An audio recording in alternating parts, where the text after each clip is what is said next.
Well, I heard what the governor had to say about speaking against himself.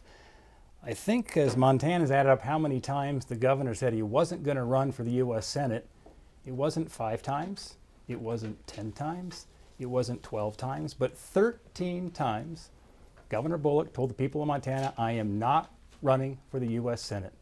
And here we are tonight, and the reason Schumer's name gets brought up a fair amount is because Chuck Schumer flew out to Montana days before the filing deadline and talked Steve Bullock into the race, and that's why we are here tonight.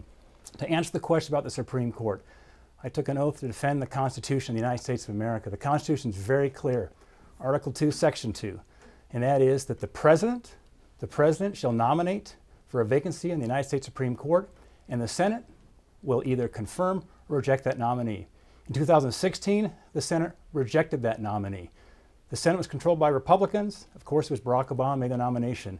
Now you have the presidency and the Senate controlled by the same party. In fact, every time since 1888, where there's been a vacancy in an election year, it's been filled. It's been 15 times. I support the nomination of Amy Coney Barrett. She's exactly the kind of justice I want to see on the Supreme Court. She is a minivan mom. She is a brilliant, brilliant intellect, will bring a great mind to the Supreme Court, and I'm grateful that somebody like her will be willing to serve in the United States Supreme Court. We're going to open things up now. This is the open discussion, rebuttals, follow-ups, direct questions from our candidates. And to get it started this time, Governor Bullock, we start with you. Yeah, I'm running for Senate because I think that Washington ought to work a lot more like Montana. Now, I'd heard from a lot of Montanans all across our state that Senator Daines wasn't working each and every day for us. He's working for the corporations and the special interests. He's a guy that's taken over $2 million of corporate PAC money along the way. During my time as governor, I've actually brought Democrats and Republicans together to make a difference in people's lives. We expanded health care for 90,000 people, saved our rural hospitals. Same time, Senator Daines has been trying to strip that health care away. We cut taxes for our smallest of businesses. Senator Daines has been focusing on the largest companies and the wealthiest among us. We've kept our public lands in public hands, while Senator Daines has been siding with the wealthy out-of-state interests along the way, taking about $800,000 in real estate dollars along the way. So I'll always fight for what's best in Montana. That's what I've always done. Senator Daines. Well, it's hard to keep a straight face talking about the dollars in a campaign. Governor Bullock raised and then ran an organization that raised $30 million of dark money, took $3 million from Big Pharma. And regarding the corporate PACs, let me tell you how that's working here. The liberal senators that are supporting Steve Bullock back in Washington, D.C. are taking corporate PAC dollars and they're directing it right to Steve Bullock's campaign through their leadership PACs. That's how it works. So the bottom line is this, coming back to the Supreme Court question, Montanans want to have a United States Supreme Court justice that will protect our Montana way of life, protect our Second Amendment, to protect the out-of-control radical groups that are litigating timber projects, that are litigating issues like the Keystone Pipeline, because we need to keep these natural resource jobs going in Montana. That helps provide jobs, and the justices that Steve Bullock would support with Chuck Schumer and Joe Biden would be far left justices. We cannot let it happen to our country. Governor Bullock.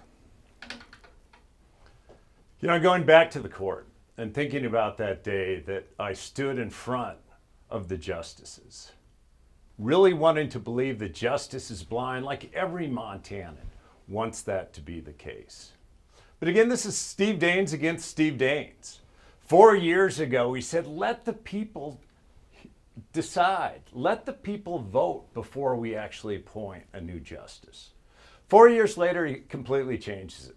I don't know if it has anything to do with the week after this election, the Supreme Court will be hearing a case that could strip away coverage for pre-existing conditions, like the senators tried to do his whole time in D.C., that could eliminate Medicaid expansion and get rid of that health care and the benefits for our economy.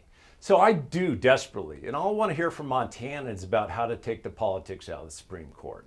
I think Montanans expect that out of all of the courts, and that's what we need to get to. Final word to Senator Daines. Yeah, well, I'll tell you what Montanans want.